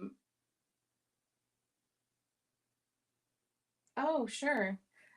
So I went to Art Basel, and I was able to join Y3K Summit, and Cool Cats was there, and a few other amazing communities. And we actually went to in Miami and spoke to elementary students who are part of a program, and it was anti-suicide, bully discussion, and it was amazing. These kids, we just never know, like, the impact that we have over children, and just young, I would say ages 12, maybe 11, 12, 13, and they were able to open up about the things that they're going through, mental health, and it's incredible. And we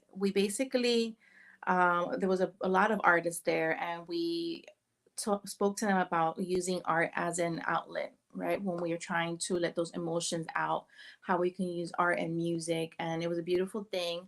I do want to say that we're going to do it again during NFT NYC in New York.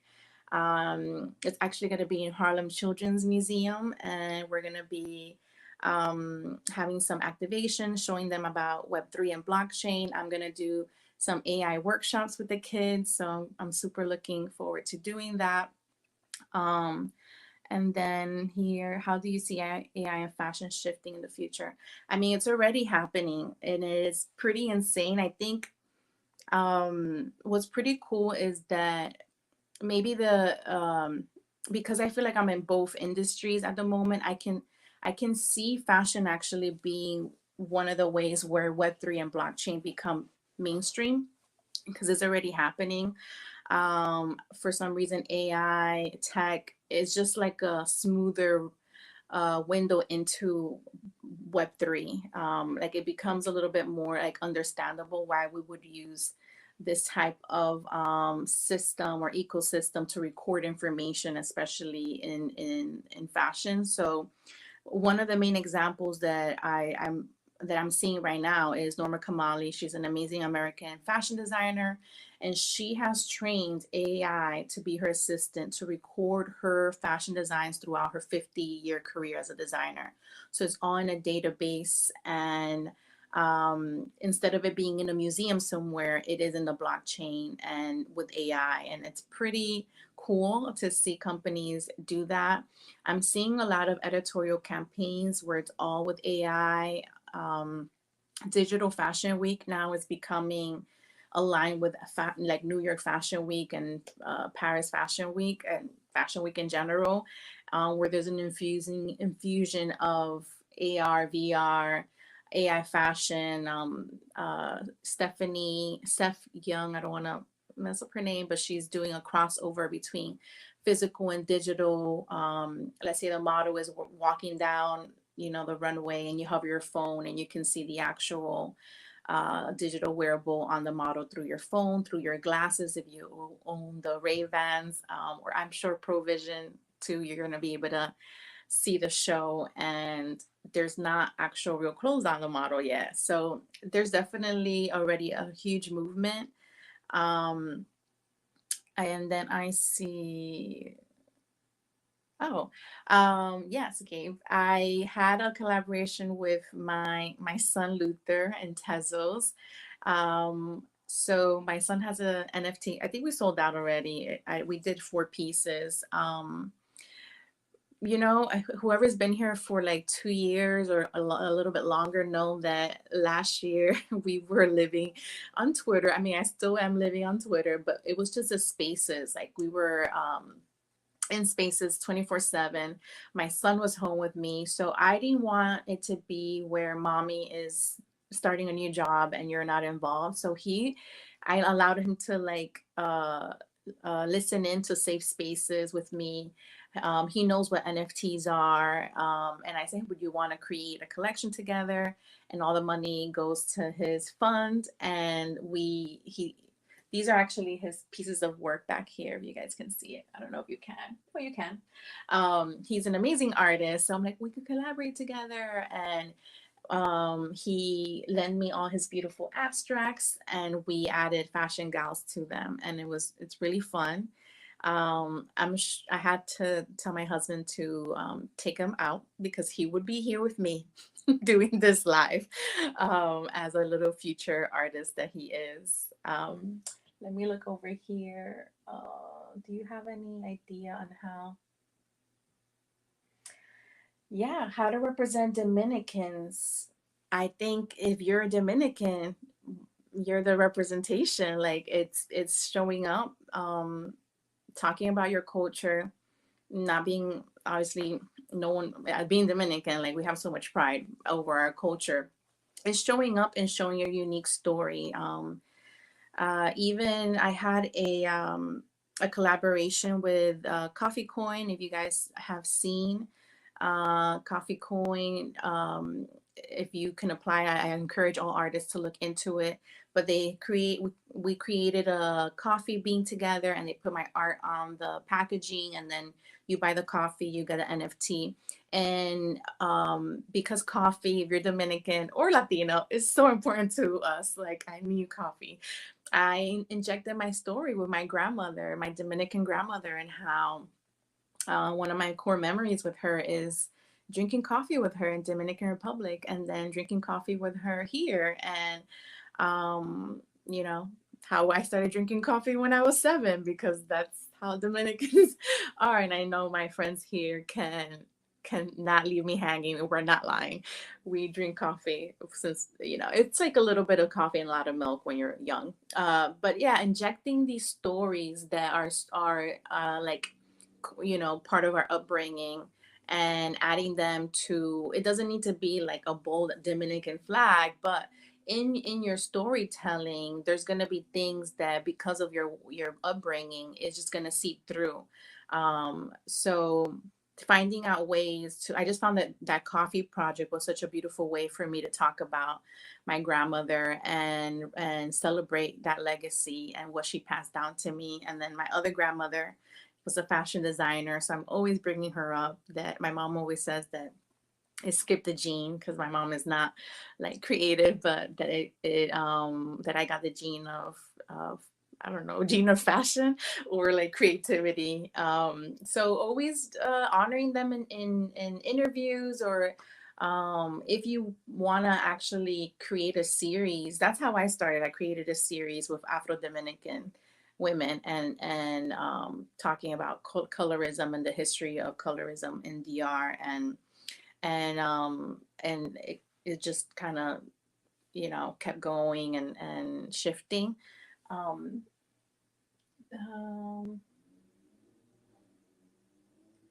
How do I envision AI fashion in relation to fast fashion and climate issue? That's a great idea. So because I have a background professional in fashion, and I work for so many different, I work for fast fashion, mass fashion, high end. Something that happens a lot is wastage, fabric wastage. It is horrible. And one of the ways that I see AI fashion and 3D fashion changing that is by shortening the sample supply lifespan. So basically, when you design something, you need a sample, and the sample is in the fabric. And then you put that sample on the model. Oh, I need to make changes to it. So you request another sample. And then that sample is fit 1. And then you fit that. Oh, it doesn't work. Oh, we're going to need another fit. And it's just like because I work from home, I have bins of fit samples that I don't know what to do with them. And it's so much waste because they're not perfect. and they're just adding to the landfill. And one of the ways I see AI fashion helping, I already see it, I mean, even with clients, is that AI fashion is so accurate to how it will look like without you having to make a sample, that the buyers can actually buy straight from that AI fashion, sketch. Also, because of 3D, you can fit your using AI, you can actually put the measurements of the fit model on the computer, so that when you create a fit sample, it probably is perfect and you don't have to keep refitting. So I think from a landfill part of it, I see that being a solution where there's less fabric wastage. Because I've traveled, and unfortunately, there's just so much warehouses overseas that are just unfortunately full of fabric that are too old to sell, too old to use up. Yeah. So I think I skipped a few questions. Hold on a second. I'm trying to do both over here.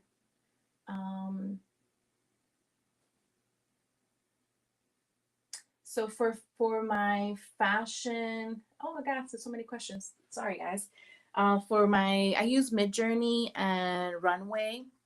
There's actually a few new apps that are coming out, like Refabric is a AI fashion tool that's solely for fashion, where Midjourney, you can use it for like so many crazy things that you create anything. So I've been reached out by a few newer that are really focusing on fashion design. So where the fabrications, you can be more specific with them. But so far it's Runway for my videos and my model training, Midjourney, and also I just started Comfy UI and Stable Diffusion. I also love illustrating by hand using Procreate, and then I actually feed that into I style reference that into Midjourney. So it's pretty cool that I can still sketch, I love sketching by hand, so it's pretty cool that I get to do that too. So yeah, so I wanted to say a few things that I get like frequently asked questions, is how to get started, or how to get your art featured or get collaborations. And I'm going to share from my personal experience, and it's going to probably sound so like, oh duh, but it's true. Like, I think sometimes as artists, we get too shy or too nervous to share our work, or to share our work in progress, or to share our concepts that we have, either because we think, oh, it's not ready yet, it's not perfect, so I'm not going to share that right now until it's perfect. I say share your process, share excuse me, where you are as an artist. Oh, I'm choking, I need water. I'm okay. Like, share everything. Don't wait for that perfect thing to share, because people enjoy seeing your process. And a lot of my partnerships, or when I apply to like open calls, especially through Hugs, which I think everybody knows now is killing it with crazy open calls, I've gotten so many opportunities because of that. Okay, excuse me, I'm gonna go get water. Stay right there. Talk amongst yourselves.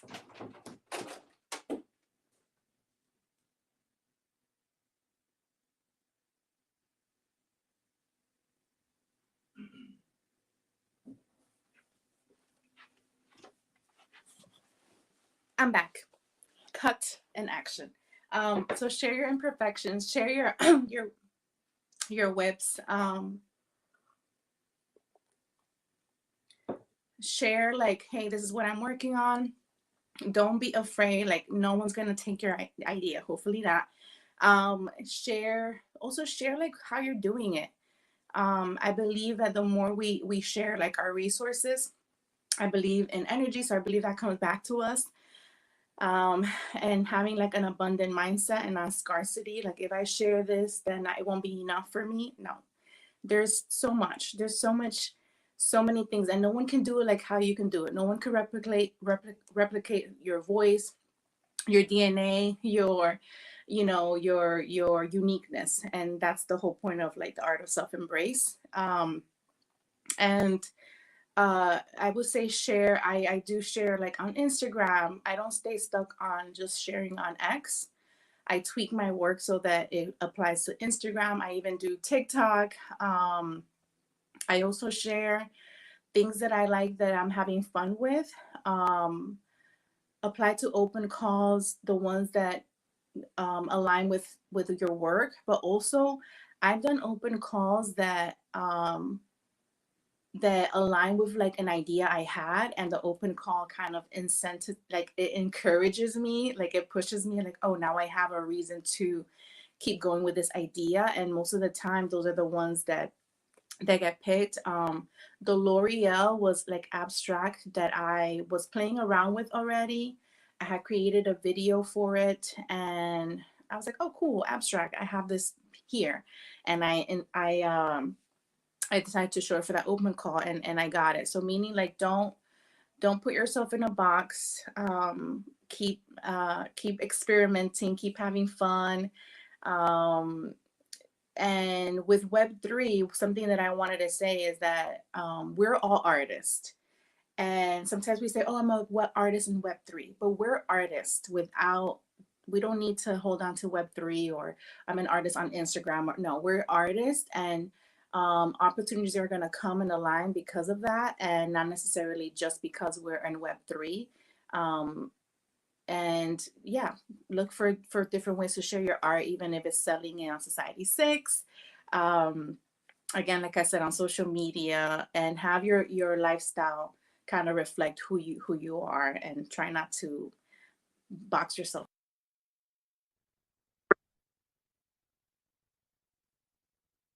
Hey everyone, my name is Mel, and I'm so excited to be here with you today.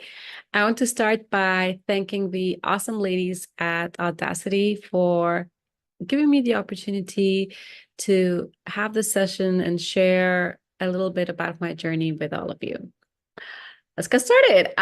So this session is titled Life's Palette of Healing and Hope, because if I had to give a title to my Web3 and art journey experience, that's what I would call it. I hope that through this session and by sharing some of my personal experiences that I am able to help the other artists out there. So here are 3 things about me. The first image is what you'll see as my profile picture on most social media platforms. And I think it captures really well the person I am on the inside. I'm a very private person, and so you won't see a lot of photographs of me on social media. I think that Web3 has helped me open up a little bit more and connect with more people and kind of share more about myself that I just wouldn't in the past. As a person who is very reserved and quiet, someone who suffers from anxiety, I think it has really helped me push myself and come out of that bubble. The second photo is my little family. We took this photo in front of the waterfall at Expo 2020, which is in Dubai. So that just tells you where I'm based and located. It's my home and a place that I love and feel very safe at. Dubai is a place that has people of so many diverse backgrounds and cultures come together. And so I think that is one of the best parts about being in a place like this. And the third photo over here is when I took a group of students to Greece for an international trip. So that just tells you that I'm also an educator. And I think a lot of what I do as an educator is also kind of seeps into my everyday life as well. And so my goal today is to share with you some of the reasons why I create art, and to show you that there's so much that goes into creating art and how it can really help you become a more well-rounded individual, and the different perspectives that it allows you to see. I think it's most important that the art that you're creating, the process that you're going through, that you're enjoying it and you're having fun with it. Because if it is not fun, if you're not enjoying the process, then you're not going to like what you create, at least for me. Again, being a private and reserved person, an introvert, I call myself a social introvert, if you may. It's sometimes really hard for me to express my feelings into words. And so art really helps me with that. And I'll show you some examples of that later on. I am obsessed with dreams. I have been obsessed with dreams since I was younger. I like psychoanalyze them. I have a book of dreams that I often refer to. And so I used to suffer from nightmares when I was younger, but somehow bad dreams can make really cool art. I also use art to meditate and calm my nerves.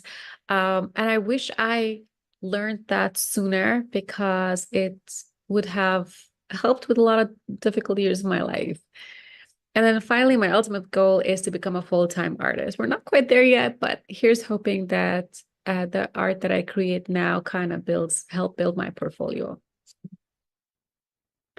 Oh yeah, so here are two pieces that I created just to kind of remind myself that not every piece of art is created to make a sale. So the first one over here is something that I created when I was going through a time when, just like many other artists, I wasn't making a lot of sales. This is Web3. And so I didn't mince this one. I created it just to tell myself, hey, you know you're good, believe in yourself, create something for fun. The second one, and as you go through some of the pieces, you'll see that this is a very different color palette for me. And so this one, again, was not created for sales. It was a free mint. And it's just to celebrate women, celebrate powerful women, mainly thinking of a couple of women in my life. And so it's titled Blossom. And the goal was to capture in this image, not just the beauty of these women, but how such amazing individuals they are, and how they give back to their community, they pay it forward, and without expecting anything back in return. So this was dedicated to them. This is an example of kind of channeling the negativity around you, the obstacles, into something positive being art. You'll see that if you really think and dig deeper into it, both these artworks have a deeper meaning, and they come from a place of darkness, I would say, but my color palette kind of doesn't shout that out. The first one actually is an animation, but I couldn't play it during this presentation. I tried, but technology was not being helpful. So if you are interested in seeing that, you can head over to my Twitter and find it over there. Artists use symbols, sometimes little Easter eggs hidden here and there within their artwork. And I think sometimes we do it subconsciously, sometimes it's more intentional, sometimes it's more apparent. And through this, we share our little experiences. A person like me does it without sharing, without oversharing. And it's almost like that need that you need to express yourself. You need to get it out there, but you also don't want everyone to know their whole personal story, but it's just a way of putting it on paper, not in writing, through drawing. And it's not just the end product that kind of helps with this therapeutic process. It's the whole process of it. Every brush stroke, every draft or sketch helps with this healing process. At least for me, it does. And so what I have learned about myself is that when I was younger, I used to create more spontaneous art, whereas now it's a lot more planned, and where I do multiple sketches and I do drafts and compositions that are detailed. I really think about the color and the palette and the strokes a lot more. And when I do compare the art that I created back then, I say back then, a few years ago to now, I wish I continued to take the same risks that I did back then, and I wish I continued to be as brave. And so that's what I'm trying out right now, to take more risks with my art and to celebrate and not just focus on the negative sides. I force myself to create pieces like this where I celebrate my achievements, my little milestones, goals that I have achieved, and to celebrate others, specifically women. So the first one is, if I had to summarize it in one word, I would say self-love. And the second piece here, I created for the Philippine blockchain event that took place last year. And it's dedicated to the 3 Filipinas in my life. Living in a place like Dubai with so many diverse backgrounds and cultures and people coming together, I have the opportunity to have a lot of Filipino friends. And one thing that I did that I admire about them is that even in moments of, hardships, they somehow seek and follow and spread joy and happiness. And I really, really, really appreciate that about them. Another thing that creating art has helped me with is to learn and grow. So these 2 pieces were created using AI, and I thought that I would be the last person to explore AI and that it was cheating. But I have to say, I've had so much fun with it. It's a lot of prompting and then prompting some more. But I used Midjourney to create both of these, and then I put it in Procreate and add my final touches.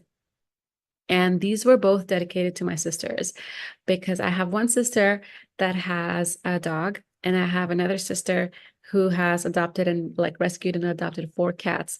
So these were dedicated to my sisters, using AI, learning, growing, really putting myself out there and trying out new things. This has to be one of my proudest ones so far. So last year for Women's History Month, I reached out to 6 women artists and asked them if they would like to create a collaborative, dynamic NFT. And so if you look closely at this picture on the left, you'll see a lot of different things happening, but this piece is titled Embrace Equity. And so each artist did her part, and we have one layer created by each artist. And so the NFT would kind of evolve as each artist added their piece to it. I absolutely loved doing this because something like this would be very difficult to do in real life, with having these artists from different continents and backgrounds come together to create something physical. For some people, traveling and doing all that just would not be an option. So I love that I got the chance to do this. And as I was thinking and reflecting on this, I said to myself, I have to do this again this year. Maybe make it an annual thing, an event. So I have reached out to some women artists again. I actually have it on, I just posted it on Twitter. If you identify as a woman and you want to be part in creating this collaborative art piece, to reach out to me. So that's why I have that coming soon for 2024. Maybe I'd say a week and a bit after this conference. I hope that you all get to see what we created this year. So here's a QR code that will take you to my On Cyber gallery. The way that I've organized my gallery is so that half of it is kind of all the work that I have collected over, not all the work, I would say work that that really has inspired me. When I joined the Web3 space, my main goal was to sell art. And so I just wanted to sell art. I wanted to have my art in as many wallets as possible. And then somehow along the way, I ended up collecting more art than selling. So I wanted to also highlight all those artists that I collected work from. So half of my gallery is dedicated to them, to celebrate them. And the other half is my work, both minted and unminted. And that is all. So thank you so much for spending some time with me today. I would love for you to connect and pop in and say hello. I have my socials over here, and I really look forward to hearing back from you. Thank you and bye.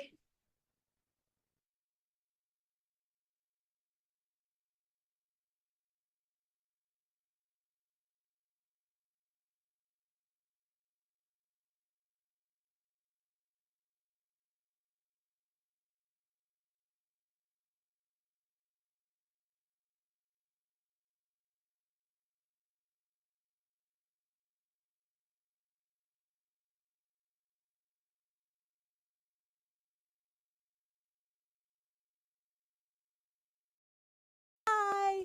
Hello! Hey, you audacious faces! I'm Anne-Marie Alanis, and I'm an artist, performer, and storyteller. And I'll be sharing my art and a personal and cautionary tale about mistaken love, betrayal, and courage as a speaker at Audacity 2024. Audacity 2024! Hey y'all, Heather Parody here, and I am so excited to be joining you this year at the Audacity conference. Last year was so powerful, and this year's theme on dreaming bigger, setting audacious goals, and having the courage to take action on them, man, it gets me all kinds of fired up. So can't wait. Tomorrow, I'm speaking at Audacity 2024 Virtual Women's Empowerment Conference. Join me in the virtual world to engage with my art, hear my story, and meet some amazing speakers. Join me tomorrow on Saturday for the Audacity Summit. Let's go!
is audacity in your own words? Oh my gosh.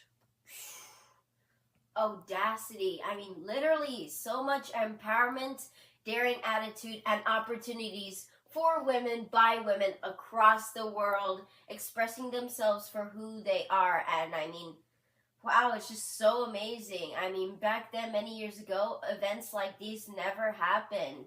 But nowadays, they are. And women deserve to rule the world. Men have had their share. I mean, bye-bye, boys. Women are gonna take their own stand. I mean, bam, they're knocking down doors.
my name is Bethany and I am a 13-year-old Australian artist.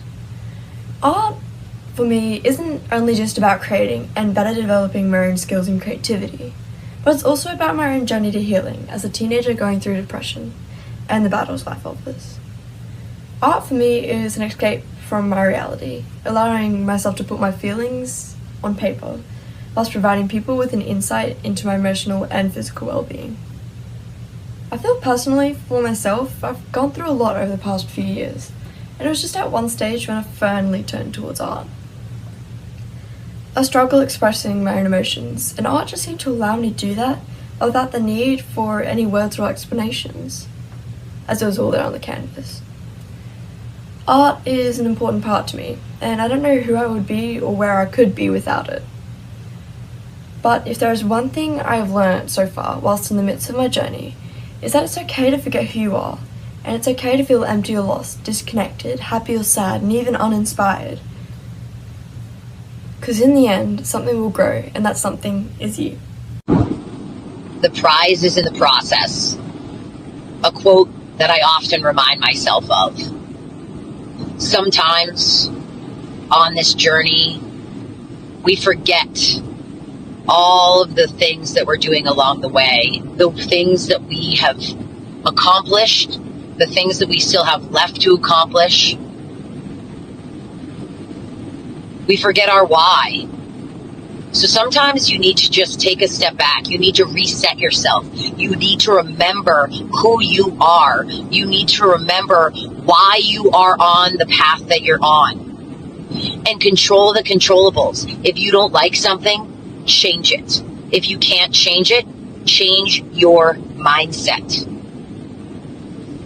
Push, dig deep, find the grit, and just keep going. Hello, I'm Suze, and I am an art lover. I am an art educator, an art collector, and an art enthusiast. I am excited to be a part of Audacity's 2024 Women's Summit and sharing a little bit about my passion with you. I think that a lot of folks come into Web3 and NFTs with little or non-existing knowledge of art history, and that basically spurs me to create art history videos that show the relevance between what happened in the past and what is happening today with digital artists. I am also incredibly passionate about making sure that people from underrepresented communities get their share of the pie. Hello, I'm Rose Jade, a California-based watercolor artist who embarked on my artistic journey in August of 2022. Though I had nurtured a lifelong passion for the arts, it was the world of Web3 and NFTs that finally inspired me to bring my creativity to the public. Self-taught, self-realized, and self-actualized, I believe art is a journey towards self-improvement. I am excited to take part in the Audacity Conference for the second year in a row to celebrate and connect with other women in Web3 who dare to create our own paths of success. My name is Rika, also known as Nibianism on Twitter, and I am a hyperrealist artist from London. I specialize in creating custom portraits for people, and my artwork occasionally explores surrealism. I also come from another artistic background of prosthetic design and always find ways to use my artwork to inspire and make people feel good. I hope to continue using my craft to change the artistic world, and I often try to symbolize women, especially BIPOC women and men, in my artwork, as I do find that they tend to be underrepresented in the artistic world. My main medium is pencils, and I use it as a form of my own expression, as pencils have a special place in my heart and will always remain despite any artistic craft I may decide to explore in future. Hi, I am Katie Johnson, and I am an artist in the digital and physical realm, and I am obsessed with geometric shapes. I love to create patterns that move across a page. that are also calming at the same time. That's fun to me. I think if I needed to give some advice to my younger self, I would say go read Rick Rubin's book on being creative. It is chock full of information, wisdom, motivation. It's something that I will refer to countless times. It's so great. The other thing I would say is get a community together of other artists. You need a hype crew. You need people to motivate you when you're not feeling motivated, when you're creatively blocked, potentially. It happens to all of us. And have people that you can just bounce ideas off of that understand what you're going through. So those are the two bits of advice I would give to other artists, to myself as well, probably talking to me more than anyone. And create. Always be creating, constantly create. You do it for you. Release it into the world if you feel like it, and don't if you don't. But continue to create. We need art. Thank you. Hello everyone, my name is Leah and I'm thrilled and grateful to have been invited for this chance to share a message with women across the globe. I hope that my words will reach lots of diverse women across different backgrounds and perspectives. Today I am feeling incredibly blessed to be a part of the online art community. It has been a little over a year since I joined this space, and since then I have met so many incredible women here. In the digital art community, it has always felt like there's a place for everyone. If you want to make friends here, you can. It's a really wonderful opportunity to find acceptance and a place to belong for you and your art, no matter your background. Another wonderful thing about the AI art space is that there are a lot of women here. Perhaps still not as many women as men, but we're working on it. As female artists have powerful voices that support and uplift each other. I see it happening every time I log on, and it is so inspiring. I try to be one of those voices myself. I see so much breathtaking talent in our works. I hope to continue to see an increasing amount of women posting art and supporting each other in 2024. Let's grow our amazing online art community even more. My name is Tari Rodokas Matibiri, and I'm here today to share my story with you. On the 16th of January, my husband was involved in a tragic accident that left him fighting for his life. The doctors told me that he was going to be quadriplegic from the neck down for the rest of his life. In addition to that, he couldn't see, he couldn't talk, let alone tell us how he was feeling. Between the 16th of January and the 4th of September when he passed away, I went through so many things. I was in a foreign land, raising our 3-year-old son, earning less than $1,500 and just trying to figure out how I was going to make things work. I needed to move to a cheaper apartment so that I could manage my expenses.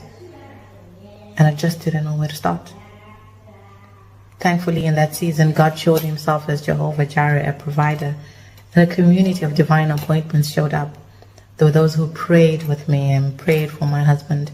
There were those who brought groceries so that I didn't have to worry about groceries. There were those who assisted with legal advice, pro bono. And then there were those who helped pay his medical bills in addition to covering repatriation costs from Qatar to Zimbabwe. Now, I don't know what challenges you are facing in your storm, and whether you're married or single or just trying to figure things out. But what I will tell you is this. Whatever slippery slope you are facing, hold on and move forward. God is still writing your story. You are not alone. Hi, I am Shalina Kimji, an artist and a chartered accountant, born and bred in Tanzania. Looking back, art fascinated me since my childhood, as I was always glued to the easel. At least that's what my teachers remarked. However, as I grew up, we did not have art classes in school, and therefore I used to enjoy drawing in various classes. I remember getting remarks saying I could go for architecture because I was very good at numbers, physics, and drawing. I did consider going for it. Unfortunately, I couldn't do it because I did not have an art portfolio. I then pursued accountancy, and I used to paint in my free time. I used to paint on clay, ceramics, and fabrics. However, at some point when my course got too intense, I had to move to UK to complete it and I forgot all about art. I rapidly climbed my career ladder and became an audit manager, but I realized that there was something missing and I was trying to pinpoint what it was, and I realized rose colors. So one day, on the spot in 2009, I just went and purchased some colors and canvases. For a few years, I juggled my full-time career with art as I started participating in international and local exhibitions such as the East African Art Biennale, the Sketchbook Project, the Coffee Art Project, to mention a few.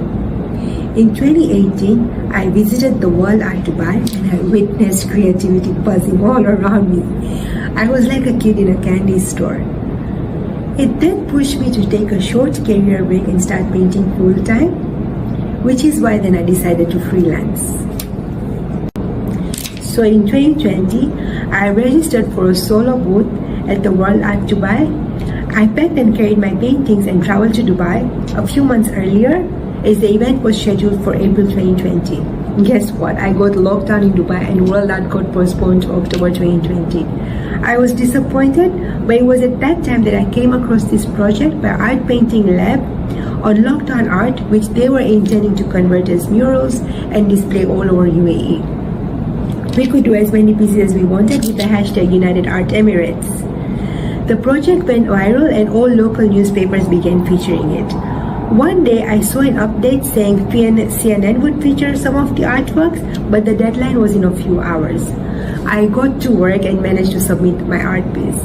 Guess what? A month later, I was featured by CNN, and that was my massive breakthrough. In October 2020, I proceeded with World Art Dubai. However, I felt like I had bitten off more than I could chew because I had the responsibility to pack and carry my paintings, to travel all the way to Dubai, to price them, label them, install them, fill out a zillion forms, etc., etc. However, the best part was I realized my dream, and I also got featured by a magazine called Art and Luso and the National UAE. Thereafter, I got featured in many other publications such as Citizen Tanzania, and later I was invited by a UK-based TV channel for a live talk show. This year, I got to paint my very first mural. It was for a playroom in the Children's Cancer Ward at the Muhimbili National Hospital here in Dar es Salaam. An art exhibition that I would reminisce very fondly was the one that I participated in by Z Arts Gallery on Art Connects Women on the theme Rise to Rejoice. I was the only Tanzanian artist representing Tanzania among 115 women from different parts of the world. I felt like an art queen, wearing my sash and displaying my painting. And guess what? I also made many friends and I also got to sold my art piece. At the moment, I am now part of Go as one of the very first female pioneers for doing a coffee art, creating and minting them as NFTs. One of my artworks titled Coffee Bloom was minted as an NFT, and it was also exhibited at the DIFC Art Nights in a very fascinating concept called Gallery in a Box. Michiko, a 13-year-old artist, has been crafting her creation, the imaginary bird Marodori, since the tender age of 10. With inspiration drawn from birds, Marodori represents her journey, seamlessly blending tradition and modern expression.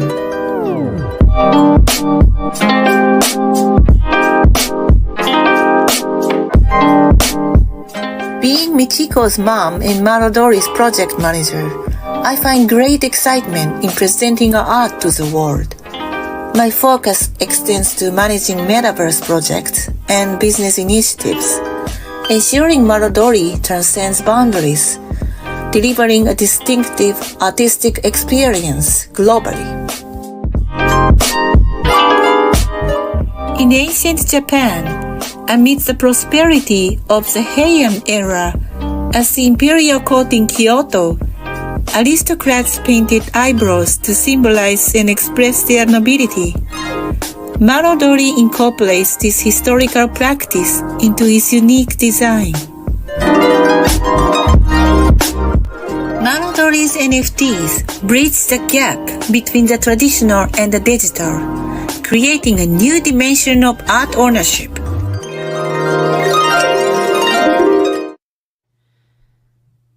Hello, my name's Carolyn Hammond and I'm an artist, creative, stroke business mentor and spaces host in the Web3 arena. I just wanted to share something with you that has helped me in my life in terms of being open to change, to staying open-minded. And what I mean by that is being open-minded is not just about adapting to change.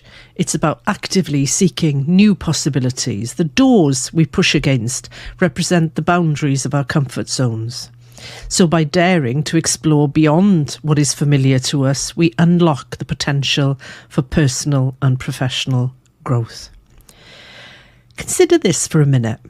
Life is full of opportunities. In fact, they are in abundance. However, these opportunities that circle us only become tangible when we position ourselves in spaces where they are accessible.